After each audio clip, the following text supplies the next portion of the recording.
Hemos deliberado y llegado a una decisión que pronunciaremos en sentencia en esta misma audiencia. No es necesario volver sobre los antecedentes que ustedes conocen a cabalidad. Lo primero que destacamos es que aquí no se está discutiendo que la demandante, a la demandante se le reconoció una incapacidad total y permanente. Eso no ha presentado ningún tipo de discusión y así obra en documento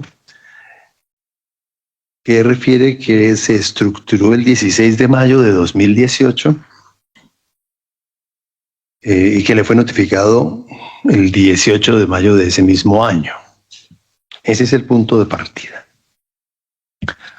Tampoco se está discutiendo que los dos créditos que aquí se controvierten, el crédito hipotecario y el crédito de libranza, tenían respaldo en contratos de seguro. El crédito hipotecario, que corresponde al préstamo 96011077-891, con un seguro individual de vida deudor,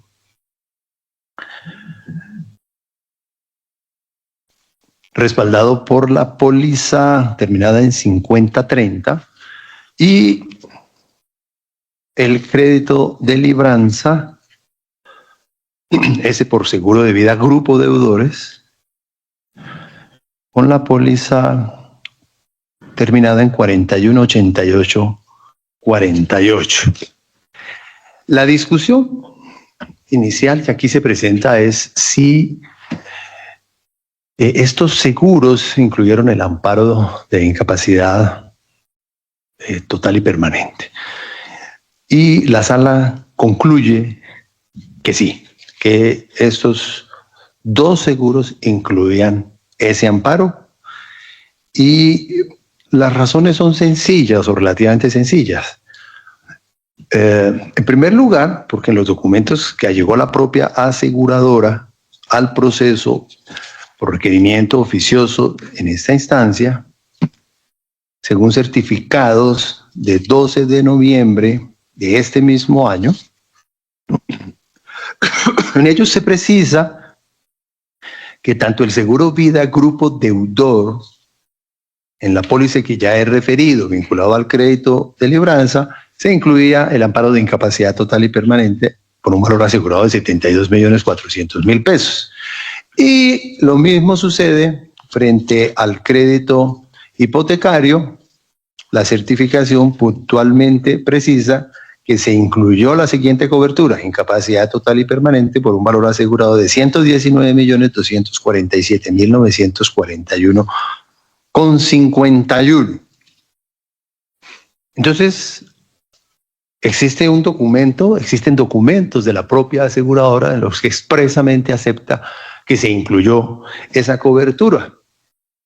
Y aunque aquí se mencionó que pudo corresponder a un error, la ley no le permite al comerciante ir contra sus propios documentos. El artículo 263 del Código General del Proceso expresamente dice que los asientos, registros y papeles domésticos hacen fe contra el que los ha elaborado, escrito o firmado. Luego, estos documentos hacen fe contra el asegurador. Y como los libros de comercio incluyen no solo los libros, sino los documentos que respaldan los respectivos asientos, el artículo 264 del mismo Código de Comercio expresamente señala, abro comillas, al comerciante no se le admitirá prueba que tienda a desvirtuar lo que resultare de sus libros.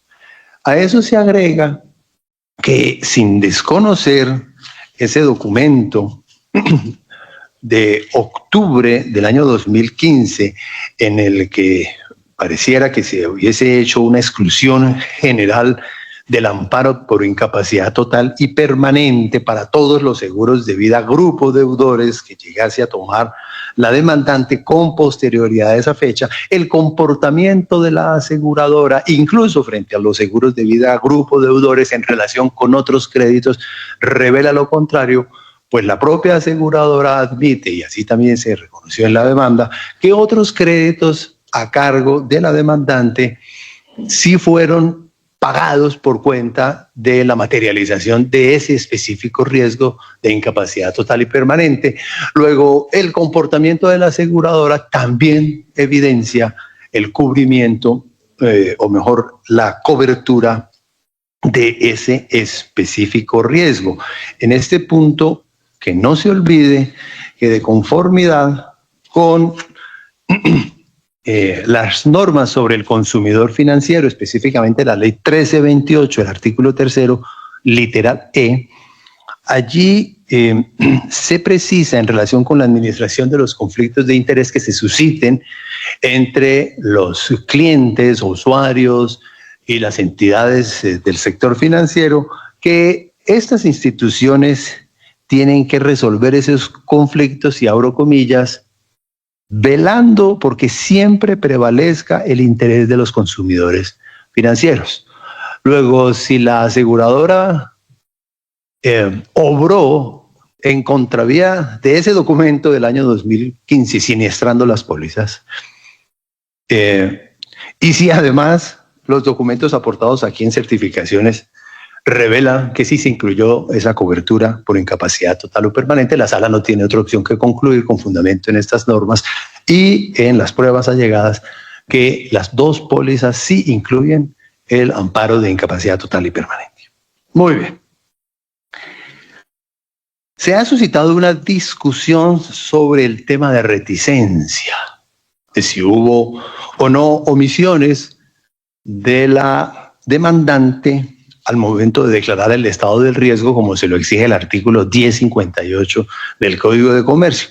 En este punto, la sala considera que no es necesario entrar a verificar si hubo o no reticencia, porque la acción de nulidad está prescrita, como fue alegado desde la propia demanda.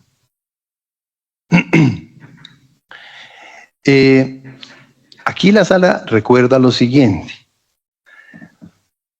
Aún tomando la fecha más próxima y, si se nos permite, en gracia y discusión, la fecha en que la aseguradora conoció, o por lo menos debió conocer, que hubo reticencia, es decir, en el momento de la objeción. Sí, no nos vamos a remitir a la declaración de asegurabilidad, vamos a remitir al momento de la objeción. Una de ellas, el 8 de febrero de 2019. En ese momento comenzó a correr el plazo de 2 años previsto en el artículo 281 para la prescripción ordinaria, por lo que, aún teniendo en cuenta la suspensión dispuesta por causa de la pandemia en el decreto 564 de 2000, en consonancia con el acuerdo 11567 de 2020 del Consejo Superior de la Judicatura, esos 2 años vencerían el 25 de mayo de 2021. Y ocurre que el planteamiento de la nulidad relativa se hizo en la contestación de la demanda el 3 de septiembre de 2021, lo que evidencia que para ese momento de la contestación, ya se había consolidado la prescripción de la acción de nulidad relativa, y así será de reconocida y declarada. La aseguradora también ha planteado que la acción de la demandante se encuentra prescrita. Este alegato también lo descarta el tribunal. ¿Por qué?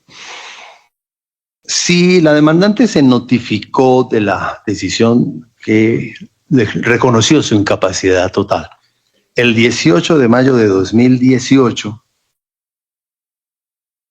descontados también los plazos de suspensión previstos en el decreto 564 de 2020 y el acuerdo 11567 de ese mismo año del Consejo Superior de la Judicatura, fácilmente se encuentra que la presentación de la demanda el 6 de julio de 2020 fue oportuna. Correspondería entonces verificar si se cumplió con la carga de notificar oportunamente a la aseguradora dentro del año siguiente, como lo dice el artículo 94. En este punto, la sala destaca que esa notificación sí fue oportuna, porque la demandante fue notificada del auto admisorio el 11 de agosto de 2020. Eso significaría que el año vencería el mismo día y mes de 2021. Pero la aseguradora fue notificada, por lo menos el correo electrónico fue enviado el 3 de agosto de 2020, es decir, unos días de 2021, unos días antes.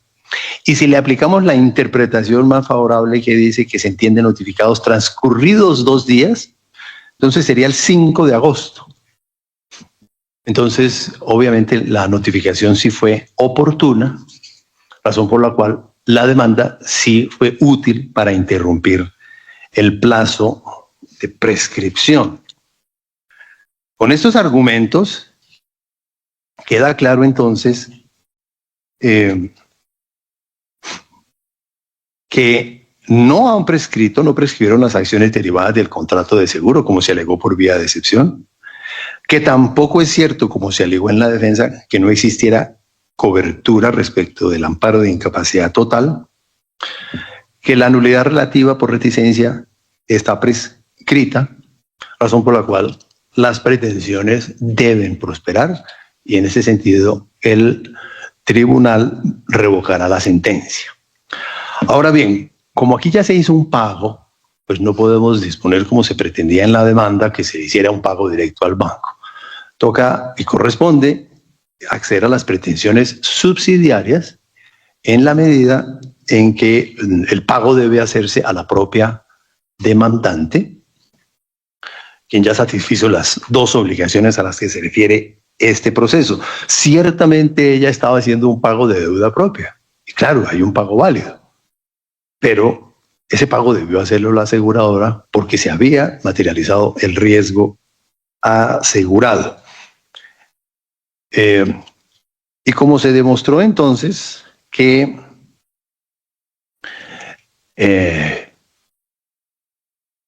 la demandante, en virtud de un acuerdo que hizo con el banco, satisfizo esas 2 obligaciones, será ese monto el que se ordenará pagar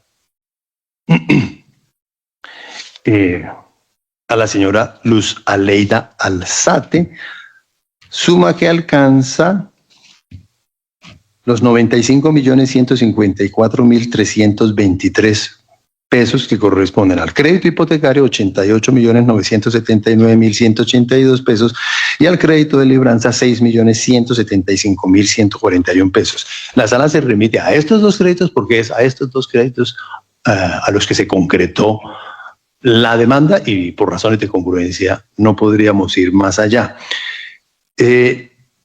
La sala no puede ordenar que se pague todo el monto del valor asegurado porque, revisadas las condiciones generales, allí se precisa que en esos casos la compañía pagará la indemnización hasta por el monto del valor asegurado. Es decir, que ese límite obraba, como lo acabo de decir, como un tope máximo que cubriría la aseguradora. Incluso en medio de tantos documentos que aportaron ambas partes, pero que ninguna de las partes controvirtió, incluso habiéndose allegado aquí condiciones particulares presentadas por el banco y que la parte demandante no controvirtió como condiciones que regían estos negocios jurídicos. Allí una de esas condiciones particulares, repito, no controvertida por la parte demandante, no desconocida por la parte demandante, dice que se considera como tomador al acreedor quien tendrá carácter de beneficiario a título oneroso, dice, hasta por el saldo insoluto de la deuda. Y si eso es así, entonces la sala no podría reconocer el tope máximo del valor asegurado.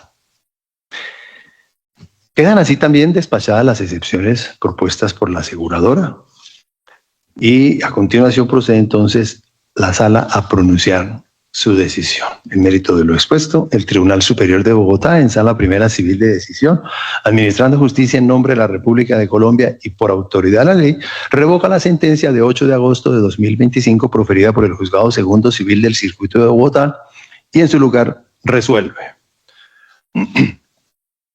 Primero, declarar no probadas las excepciones propuestas por la parte demandada. Segundo, declarar en vigencia de las pólizas vida grupo deudor número 02-215-0000418848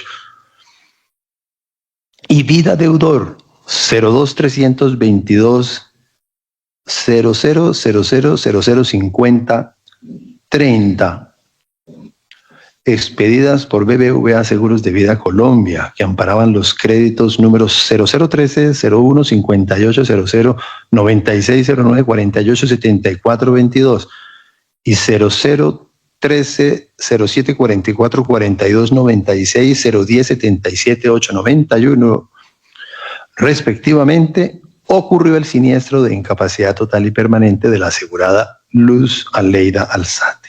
Segundo, declarar, por consiguiente, que las pólizas previamente referenciadas cuentan con amparo de incapacidad total y permanente, el cual se encontraba vigente para el 18 de mayo de 2018. Cuarto, declarar que BBVA Seguros de Vida Colombia es civil y contractualmente responsable por los perjuicios ocasionados con el incumplimiento del pago de las indemnizaciones que se establecieron en las pólizas previamente referenciadas. Quinto, declarar que tanto la acción como la excepción de nulidad relativa de los contratos de seguro previamente referenciados por inexactitud o reticencia en la declaración del estado del riesgo en cabeza de la aseguradora se encontraba prescrita para la fecha en que fue alegada en el proceso. Sexto, condenar a BBVA Seguros de Vida Colombia a pagar a la señora Luz Aleida Alzate la suma de 95.154.323 pesos, equivalente al monto que pagó la aseguradora a favor de Banco Bilbao Vizcaya Argentaria Colombia o BBVA Colombia S.A. por los créditos aludidos. El pago se hará dentro de los 10 días hábiles siguientes a la ejecutoria de esta sentencia.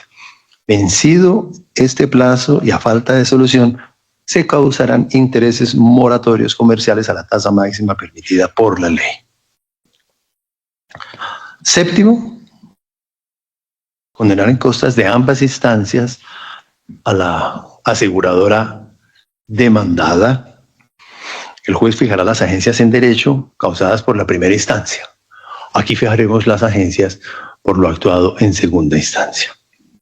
La decisión queda notificada en estrados. ¿Alguna observación?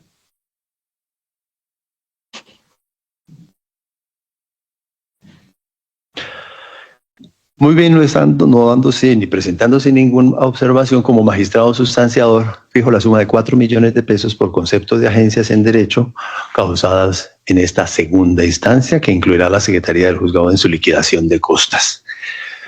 La decisión queda notificada a estrados. Señores, muchísimas gracias. Tengan ustedes un muy buen, feliz término de año, una feliz Navidad. Que estén ustedes muy bien.